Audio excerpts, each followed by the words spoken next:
Hi everybody, welcome back to another Friday. Today I wanted to share a little bit with you about a thought that I had this week. In fact, it was a statement that was made in one of my sessions.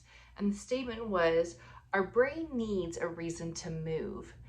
And sometimes it's subconscious, but it needs a reason for change and growth to happen.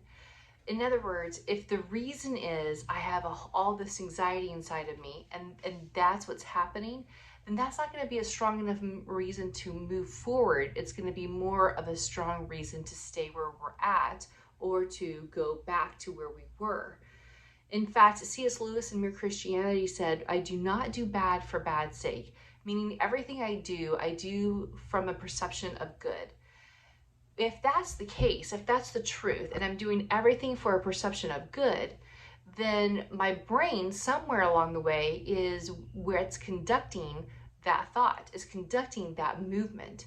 And so think about that. Think about that in your own life. What would it mean for you to move? What would it mean for you to activate your brain to be able to move in a direction that you need to go?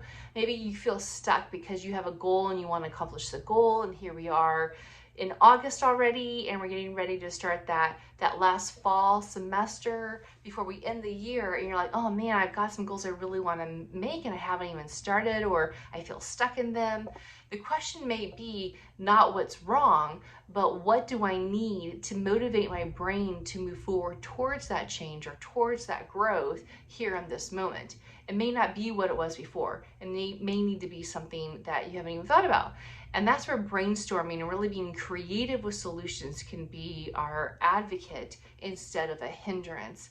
Maybe even being able to talk to a close friend or a colleague or a partner or spouse or somebody who understands you and is going to be able to help you brainstorm through some of those things to be able to see what is going to truly motivate my brain. In fact, one of the things you can do is you can look in the past and say, what has happened in the past? What have I done in the past? How have I gained that in the past?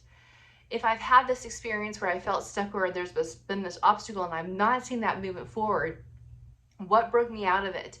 It all centers around that brain movement. Sometimes it's very subconscious and it's very emotional. Other times it's very logical and I'm very well aware of it.